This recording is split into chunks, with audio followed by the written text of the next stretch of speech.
জীবনে প্রথমবার কক্সবাজার গেলাম, যে তো মহেশখালীর নাম শুনে অনেক এক্সাইটেড হলাম যে জায়গাটা হয়তো অনেক সুন্দর, কিন্তু যে তো পুরাই অবাক। মনে হচ্ছে টাকাটাই আমার লস গেল।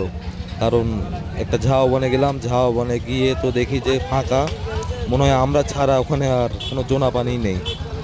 তো জীবনে অনেক কিছুর অভিজ্ঞতা আছে, হয়তোবা এখানে আমার শিকার কিছু আছে।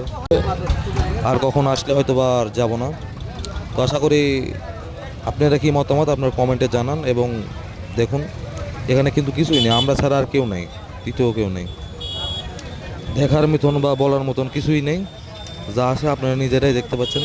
বন্ধুরা তো পুরাই হতাশ যে কোথায় এলাম। না দেখলে অনেক কিছুই সুন্দর লাগে, হয়তো আমাদের দেখার আগে অনেক কিছুই সুন্দর ছিল, কিন্তু এসে দেখছি পুরোই উল্টা। মানে কি বলবো আর কি।